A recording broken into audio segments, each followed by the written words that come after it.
Bismillahirrahmanirrahim. Alhamdulillahirabbil alamin. Wassalatu wassalam ala asyrafil anbiya wal mursalin Sayyidina Maulana Muhammadin wa ala alihi wa sahbihi ajma'in. Qala al-musannifu rahimahullah wa nafa'ana bi ulumihi fid dharain amin. Mendengar sabdaan Rasulullah sallallahu alaihi wasallam ini, lalu Mu'adz menangis seraya berkata, di mana di dalam hadis itu telah disebutkan penjelasan Rasulullah sallallahu alaihi wasallam bagaimana amal ibadah yang dilakukan seorang hamba itu sehingga bisa sampai ke hadirat Allah Subhanahu wa taala, yaitu ada tingkatan-tingkatan, tahapan-tahapan yang mesti dilalui. Ada 7 penjagaan dari malaikat sehingga amal dari orang yang takwalah yang bisa sampai ke hadirat Allah Subhanahu wa taala. Mendengar penjelasan itu, Mu'adz bin Jabal, sahabat Nabi, menangis seraya berkata, engkau adalah Rasulullah sallallahu alaihi wasallam, sedangkan aku adalah Mu'adz, hamba Allah yang biasa, bukan Rasul. Maka bagaimana aku dapat selamat dan sejahtera? Kalau engkau, wahai Rasul, Rasulullah, sedangkan aku seorang hamba yang biasa, bagaimana mungkin amal ibadahku bisa sampai kepada Allah? Lalu Rasulullah sallallahu alaihi wasallam menjawab, hendaklah engkau ikuti aku. Hendaklah engkau ikuti aku walaupun hanya dengan sedikit amalan. Sedikit amalan tetapi ittiba, mengikut dengan Nabi sallallahu alaihi wasallam.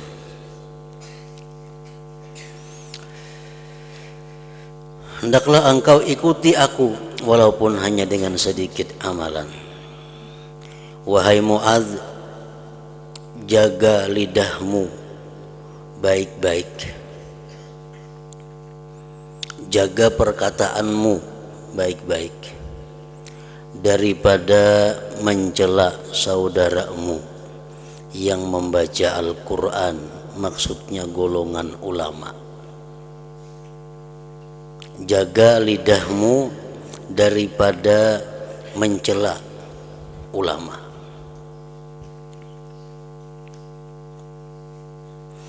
Dan pertanggungkanlah segala dosamu ke atasmu, dan jangan engkau mempertanggungkan dosamu ke atas mereka. Salah satu di antara pemahaman ini adalah, kalau engkau berbuat dosa, wahai Mu'adz, perbuatlah artinya dosa yang hanya untuk pribadimu.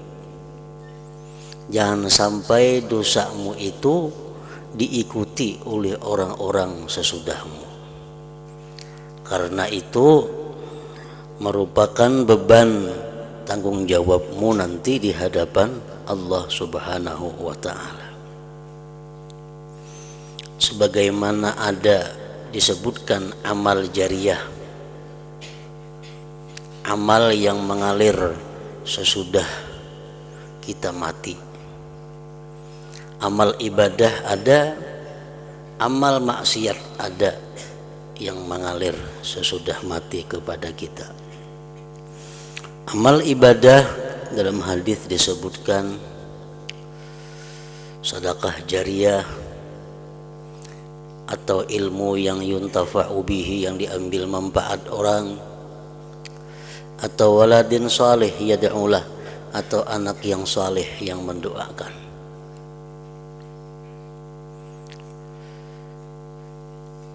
maka tiga hal tersebut walaupun kita meninggal itu masih mengalir.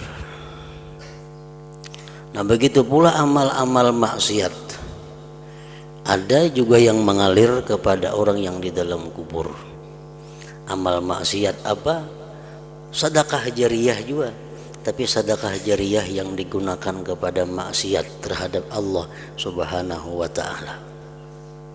Umpamanya seseorang membangun tempat di mana tempat itu biasanya digunakan orang maksiat. Nah, membangun tempat itu, kita ambil contoh umpamanya gardu. Nah, gardu adalah tempat yang umumnya digunakan untuk hal-hal yang kada baik, becatur, badum. Di gardu itu biasanya orang becatur, badum, berimi, dudukan, kada kakaruan.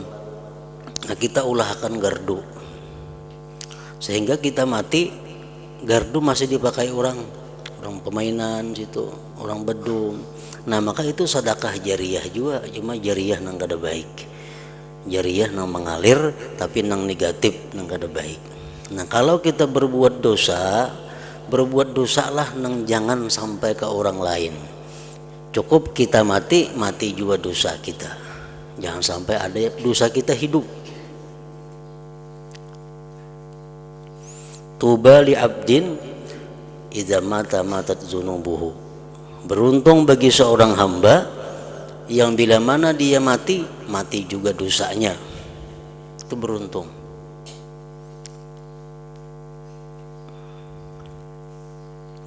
Ilmu yang dimanfaatkan dengannya, ilmu kebaikan, bagus.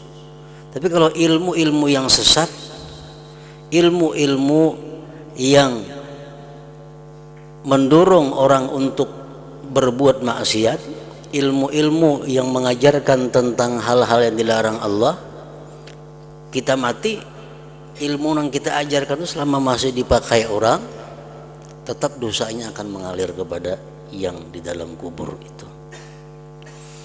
Misal kita ada mengarang kitab atau mengarang buku yang mana di situ ada kemaksiatan, yang di situ ada mengajarkan orang-orang untuk berbuat maksiat. Walhasil kita mengarang buku yang sesat atau mengajarkan ilmu yang sesat. Nah kita mati, ilmunya masih diamalkan orang, kitabnya masih dicetak, difotokopi orang, maka kita pun di dalam kubur mendapat demikian juga. Termasuk di situ adalah inisiatif atau pikiran-pikiran, ide-ide nang kada bagus. Ini mempunyai gagasan, mempunyai pemikiran macam ini, lalu ditiru orang, dicontoh orang, sampai nya mati masih dipakai orang saran-saran nang kada baik itu.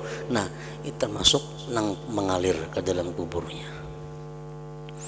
Sebagaimana sabda Nabi yang mengatakan, artinya setiap kali ada pembunuhan di muka bumi yang tidak benar, maka anak Adam yang pertama mendapat bagian dari dosanya. Kenapa? Li'annahu sannal qatal, karena dialah orang yang pertama-tama mengajarkan pembunuhan itu. Nah.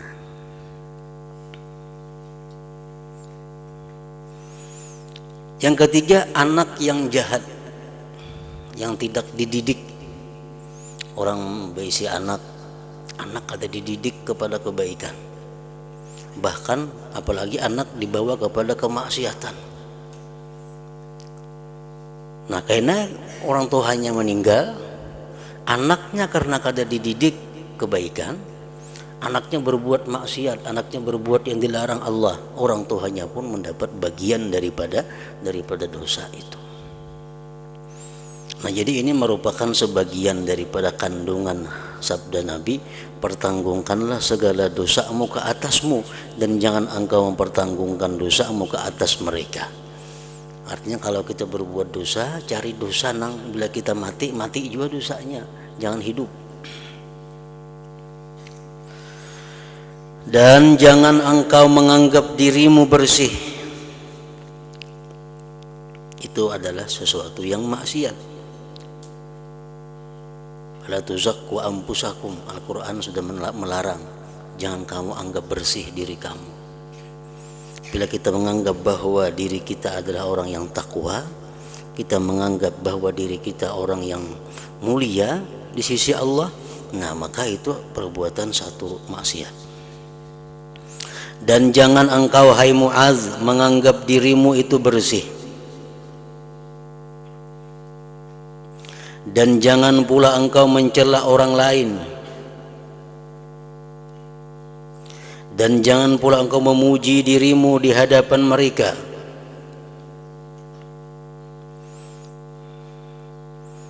Dan jangan pula engkau memuji dirimu di hadapan mereka. Mengisahkan tentang keutamaan diri di hadapan mereka. Nah, itu adalah sesuatu yang dilarang oleh Allah.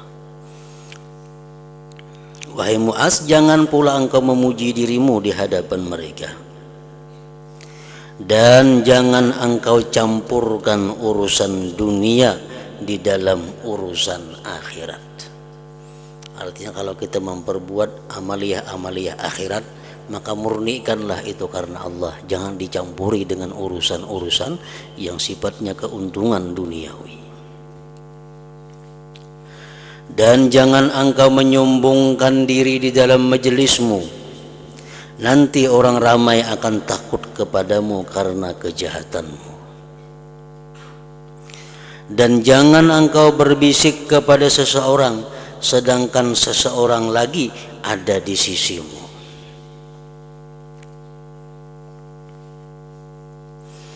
Dan jangan engkau membesarkan dirimu, maka akan terputus daripadamu segala kebaikan di dunia dan di akhirat. Dan jangan engkau carikan pecah belah akan manusia. Jangan mengadu domba orang, maka akan digauk oleh anjing-anjing api neraka pada hari kiamat nanti.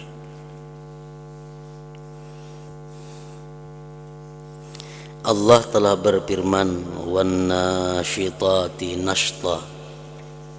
Maksudnya demi yang mencari, merubik, akan carikan atau rubikan.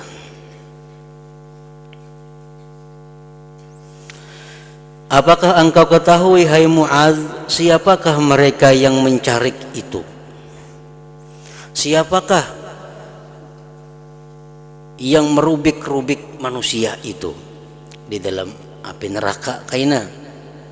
Lalu Mu'adz menjawab, ya Rasulullah, sebenarnya siapa mereka itu? Lalu Nabi SAW menjawab, itulah anjing-anjing yang garang di dalam api neraka, yang akan mencarikan daging sehingga sampai ke tulang.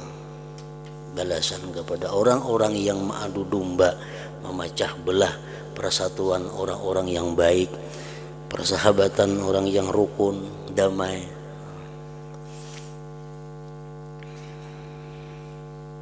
Mu'adz bertanya, ya Rasulullah, siapakah orang yang mampu melaksanakan segala perkara yang engkau sebutkan tadi? Siapa nangkawa melaksanakan itu? Jangan berbuat dosa macam ini, jangan memecah belah umat, jangan mencela orang, jangan menyombongkan diri, jangan membersihkan diri, jangan mencela orang lain. Siapa yang bisa melaksanakan itu, wahai Rasulullah? Dan siapakah yang akan selamat daripada siksaan itu? Nabi SAW menjawab, itu sebenarnya mudah bagi orang yang dimudahkan oleh Allah Subhanahu wa ta'ala. Melaksanakan perintah-perintah Allah itu sebenarnya mudah. Menjauhi larangan-larangan Allah itu gampang bagi orang-orang yang dimudahkan oleh Allah Subhanahu wa ta'ala.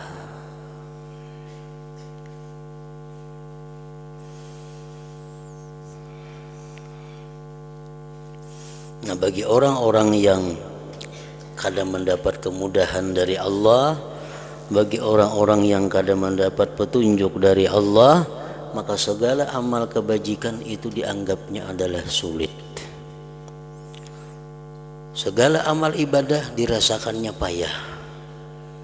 Nah, itu orang-orang yang tidak mendapat hidayah dari Allah, orang-orang yang tidak dimudahkan oleh Allah.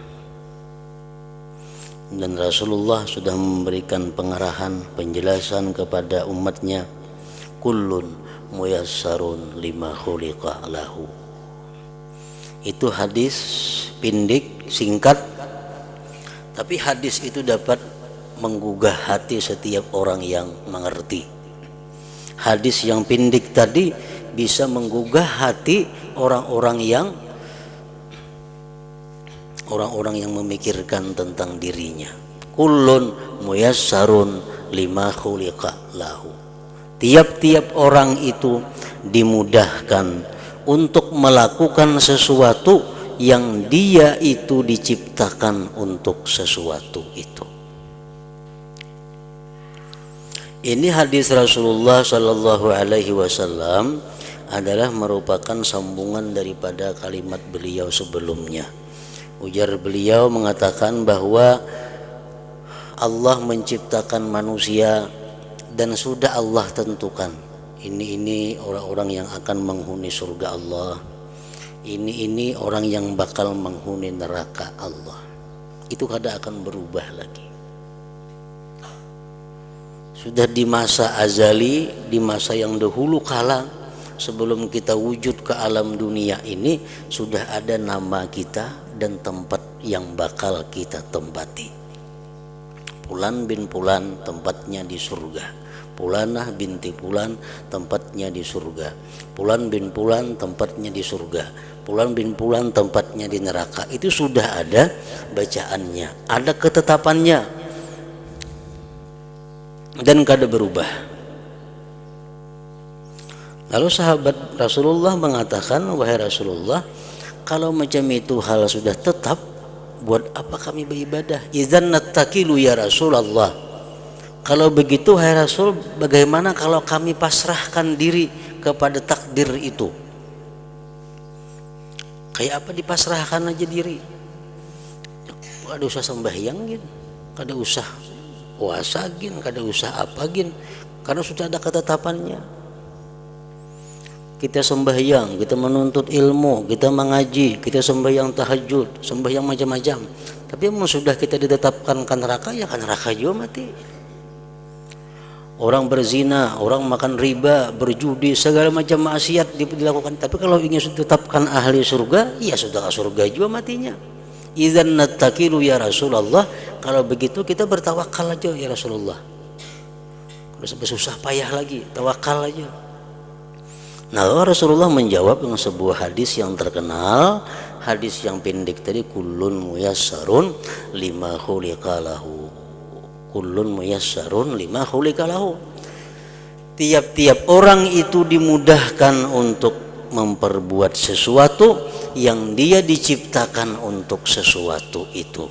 Kalau kita diciptakan Allah untuk menghuni surga, kita ditetapkan oleh Allah untuk menghuni surga, kita pasti dimudahkan oleh Allah untuk melakukan amal-amal yang mengarah kepada surga.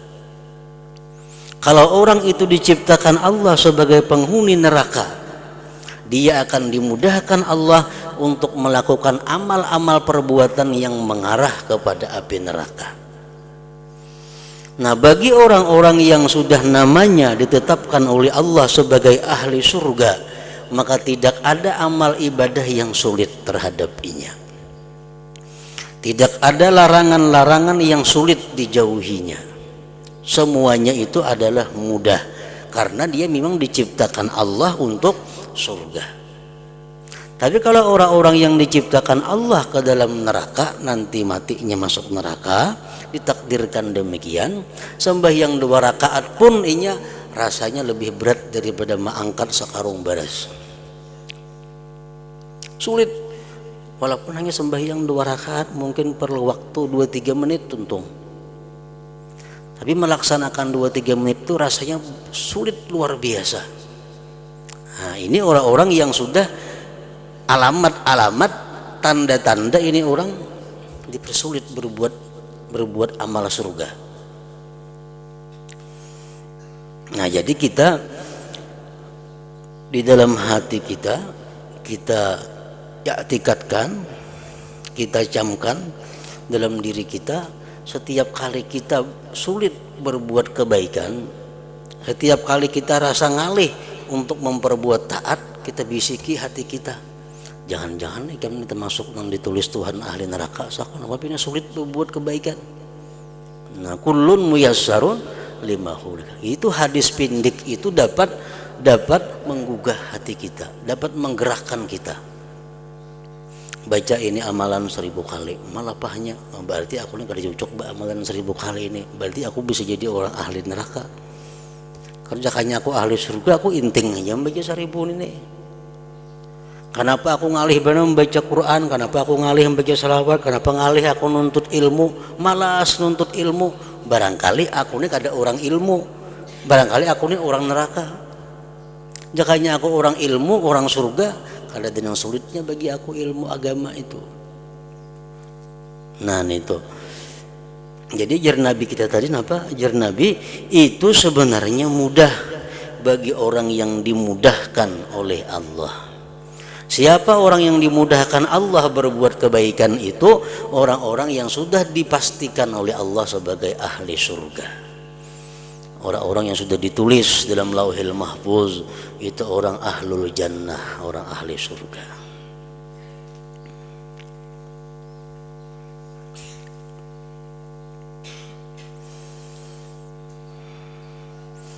Merencanakan satu maksiat, merencanakan sesuatu hal yang dilarang Allah. Kenapa selalu mudah? Bila aku ini berbuat maksiat pasti terjadi. Bila aku hendak maksiat pasti terjadi. Berapa kali sudah membuktikan. Hendak mencuntan penurangna. Tampina sunyi orangnya guringan, lamarinya pas kada berkunci. Sehingga mudah melakukan mencuntan. Nah, ini orang bakal penghuni neraka. Kalau orang bakal penghuni surga, hendak mencuntan itu nah. Ditanggilnya orangnya kada guringan lagi. Masuk ke kamarnya orangnya ada kada jadi itu cuntan. Esok ini diintai pulang, banyak mengambil, ada yang datang kada jadi pulang cuntan. Nah, selalu dihalangi oleh Allah untuk berbuat maksiat. Bila kita macam itu alamat bahwa kita orang yang baik, alamat bahwa kita adalah orang kanan, orang yang diciptakan Allah untuk surga.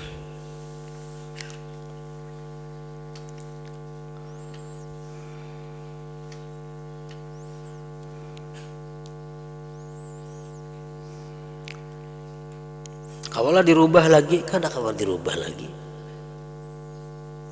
Orang tuh ditakdirkan Tuhan sudah di masa azali.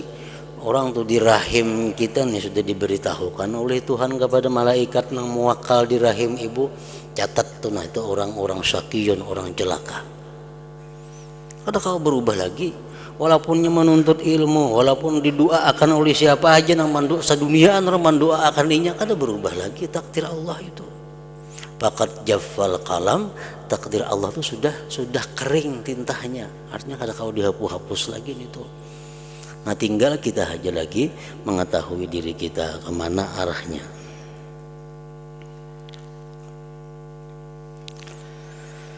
Kemudian lalu Khalid bin Ma'dan berkata, maka aku tidak pernah melihat seseorang yang banyak membaca Al-Quranul Karim lebih daripada Mu'adz, karena beliau paham terhadap hadis yang besar ini.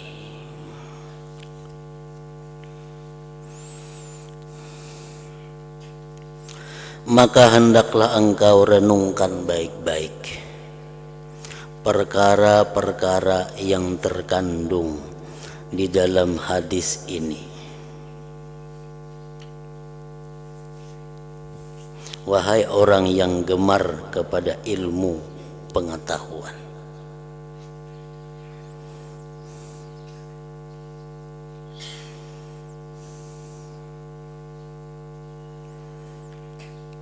Hadis Rasulullah SAW yang tersebut minggu dahulu itu adalah intinya bahwa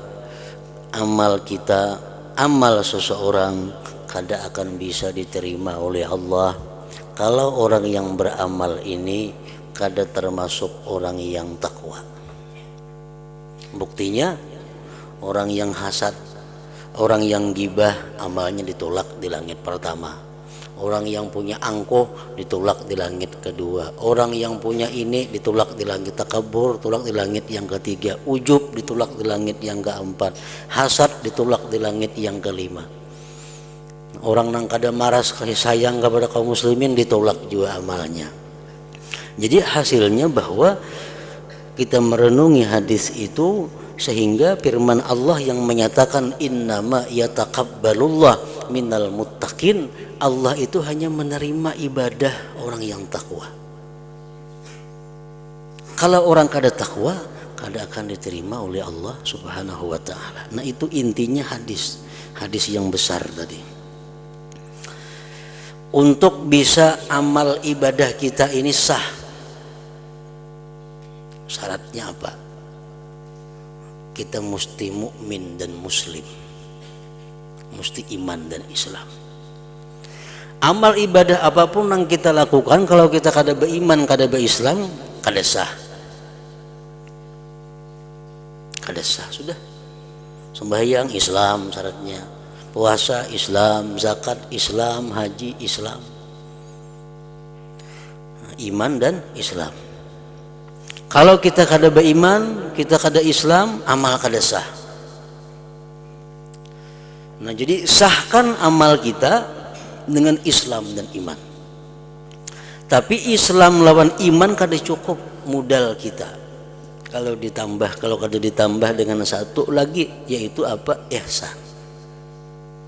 Nah, ihsan inilah merupakan sama dengan daripada takwa. Kalau sudah kita iman, Islam dan ihsan, baru kita melakukan satu taat kepada Allah. Nah, taat kita itu diterima oleh Allah. Makanya Jibril bertanya kepada Rasul, wahai Muhammad, apa itu iman? Ya Nabi, al-iman antuk minabillah wa rasuli wa kutubihi. Iman itu artinya rukun Islam ada, rukun iman ada 6 lah kesimpulannya. Wamal Islam, apa itu Islam wahai Muhammad? Islam itu apa? Nah, jadi Nabi kita syahadat, kesimpulannya rukun Islam adalah 5. Wamal ihsan, apa ihsan wahai Muhammad? Jadi Nabi kita anta'budallah ka'annaka tarah fa illam takun tarah fa huwa yarak. Ihsan, bahwa engkau beribadah kepada Allah seolah-olah engkau melihat Allah. Kalau tidak bisa demikian, maka yakinkan bahwa ibadahmu dilihat oleh Allah. Nah, ihsan itu adalah sama dengan takwa. Bila sudah kita iman, Islam dan ihsan, lalu kita memperbuat ibadah, jelas sudah ibadah kita diterima oleh Allah Subhanahu wa ta'ala.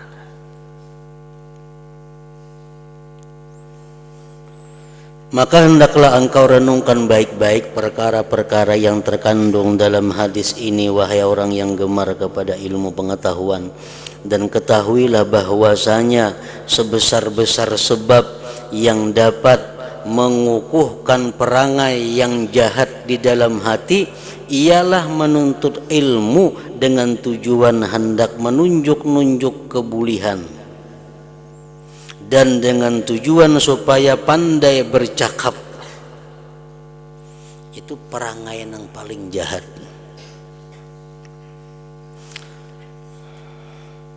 Sebab timbulnya segala macam bentuk kejahatan bisa dimulai dengan menuntut ilmu, tapi tujuannya hendak mencari kebulihan, kehebatan, supaya pandai bercerita, supaya pandai berbicara. Nah, bila orang menuntut ilmu agama tujuannya supaya dapat kedudukan, dapat keistimewaan di sisi manusia, dia banyak membaca ilmu, menuntut ilmu agar pandai bicaranya, nah itu sumber segala macam kejahatan. Karena orang awam, orang yang tidak berilmu adalah bersih daripada perangai-perangai yang jahat. Orang yang awamnya kada ada niat tangka itu. Dan orang yang mencari ilmu adalah menjadi sasaran penyakit-penyakit hati yang dapat membinasakan.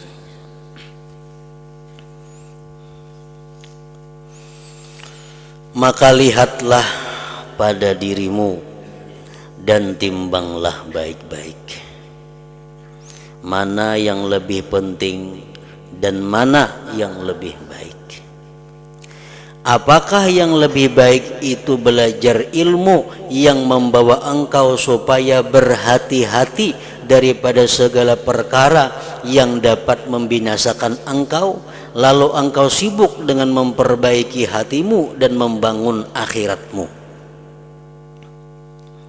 Ataukah yang lebih baik itu engkau bergaul dengan orang-orang yang banyak bercakap kosong, maka engkau mencari ilmu yang menjadikan engkau orang yang takabur, riya, hasad dan ujub, sehingga akhirnya engkau akan binasa bersama dengan orang-orang yang binasa. Ilmu apa yang mestinya dahulu kita cari? Ilmu apa yang mestinya kita tuntut? Cari ilmu yang lebih penting, ilmu yang lebih baik, ilmu yang bisa menyelamatkan kita dunia dan akhirat. Dan ketahuilah olehmu bahwa 3 perkara ini, hasad, riya, dan ujub, ialah asal kepada segala penyakit hati.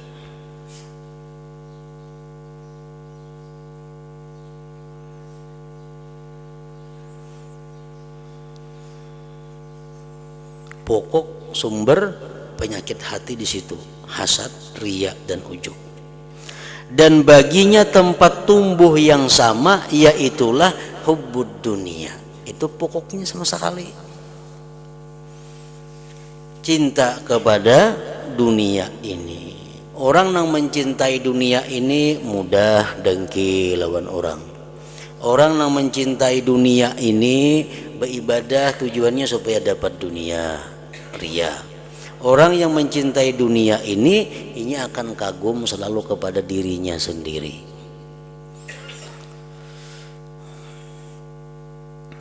Oleh karena itu Rasulullah Sallallahu Alaihi Wasallam pernah bersabda, hubbud dunya ra'su kulli khati'atin. Artinya cinta dunia itu adalah puncak daripada segala kejahatan. Sumber segala kejahatan adalah mencintai kepada dunia ini. Nah, apa sekarang arti dunia itu?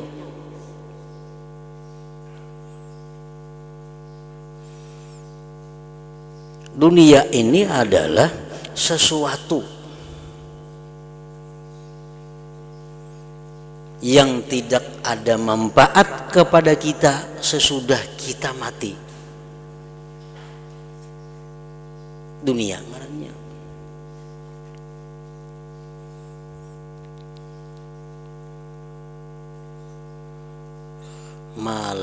Malayam fa'uka ba'dal maut, sesuatu yang tidak memberi manfaat kepada engkau sesudah mati, itu dunia ngarannya. Apalagi nang mendatangkan siksa sesudah mati, makinnya dunia lagi. Ini nang kada bermanfaat saja kepada kita sesudah mati, itu dunia ngarannya. Nah, sesuatu yang ada pada kita tapi itu bermanfaat kepada kita sesudah mati kita, itu bukan dunia, itu akhirat ngarannya. Kitab contohnya. Kitab ini kita baca, kita pelajari, kita pahami, kita amalkan. Ini kitab ini memberi manfaat kepada kita sesudah mati. Maka kita mencintai kitab ini bukan mencintai dunia ngarannya. Bukan mencintai dunia. Karena kitab ini manfaatnya banyak sesudah kita mati. Duit, kita dibisi duit 10 juta. 10 juta bisa duit. Duit ini sudah kita niatkan.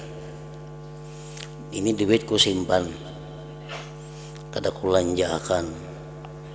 Ini duitnya khusus cadangan. Kalau kena ada orang nang kepipit, kalau ada orang nang kena sengsara, nang hendak berhutang duit, ini ku hutangi duit ini kena. Ada orang-orang nang kesusahan, nang perlu ku bantu, satu saat kaina ini duit ini kena nang ku gunakan. Atau duit ini kena aku sakit, aku garing, aku hendak berobat, duit ini ku gunakan. Jadi duit ini ku sayangi benar nih. Nah, menyayangi duit itu bukan menyenangi dunia. Kenapa? Karena duit ini bermanfaat di akhirat. Ini bermanfaat di akhirat duit ini. Kenapa bermanfaat? Tujuan kita bagus. Tujuan kita menyimpan duit ini bukan untuk mencari kenikmatan dunia, bukan mencari kesenangan dunia, bukan hanya mencari bermewah-mewah dalam dunia, kada. Duit ini sengaja ku simpan untuk keperluan tadi. Nah, kita cintai duit itu, kita sayangi, kita pelihara duit tadi, itu kita kadang mencintai dunia, mencintai akhirat. Nah itu, jadi kadang mesti duit itu dunia, kadang mesti sesuatu yang bermanfaat kepada kita sesudah kita mati ngarannya akhirat. Aku sayang menelawan sepida aku ini bujur buruk. Rejek ke majlis taklim aku bahasa bidan ini. Ke pasar nukarakan keperluan rumah tangga segan anak bini bahasa bidan ini. Ini sepeda aku ini aku sayangi benar ini. Nah itu bukan menyayangi dunia. Kenapa? Karena sepeda ini manfaatnya akhirat. Ke majlis ilmu, keperluan sehari-hari, ini berarti mencintai sepeda itu kan mencintai dunia, mencintai akhirat. Nah setiap benda atau apapun ngarannya yang biasanya membuat kita lingah terhadap Allah, benda atau sesuatu yang membuat kita banyak maksiat dengan benda itu, nah ini ngarannya dunia. Barang nang biasa jadi andalan kita untuk beragak, barang nang jadi andalan kita untuk bermegah-megah. Nah, ini barang dunia. Ini kita mati ini menyiksa kita kayaknya. Bukan bermanfaat lawan kita, ada menyiksa kita. Nah mencintai barang-barang itu mencintai dunia ngarannya. Itulah yang jar Nabi tadi, mencintai dunia pokok segala macam kejahatan, sumber segala macam kesengsaraan.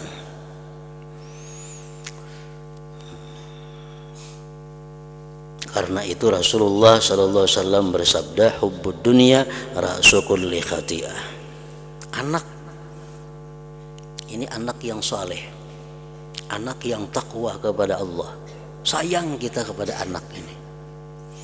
Atau anak yang kada berdosa, masih kekanakan lagi, itu kada berdosa ini.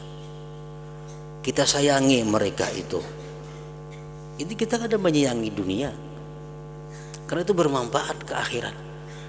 Tapi kalau ada anak yang suka maksiat kepada Allah, sembahyangnya belang kambingan, rambut bahabang bahijau anaknya, bebunil bakakalong, nah, disayangi anak seperti ini menyayangi dunia, itu mencintai dunia. Kenapa? Karena anak ini kalau sudah kita mati menyengsarakan kita, menambah siksa di akhirat. Karena kita menyayangi sesuatu yang dilarang Allah menyayanginya, mencintainya.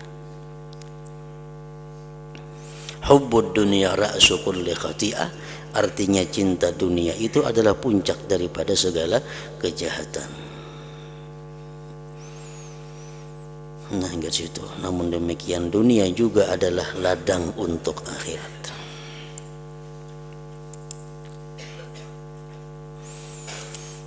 Hadratin Nabi sallallahu alaihi wasallam al-Fatihah. iyyaka na'budu wa iyyaka nasta'in. Bismillahirrahmanirrahim. Alhamdulillah rabbil alamin wa salli wa sallim ala sayyidina Muhammad wa alihi wa sahbihi ajma'in. Allahumma ighfir lana ma akhtana wa ma tahammadna wa ma asrarna wa ma alanna wa ma asrafna wa ma anta a'lam bihi minna antal muqaddim wa antal muakhir la ilaha illa anta. Allahumma anfa'na bima 'allamtana wa 'allimna ma yanfa'una wa zidna fahman wa ilman wa amalan wa hudan wa taufiqa bi rahmatika ya arhamar rahimin. Sallallahu alaihi wasallam Muhammad wa alihi wasallam.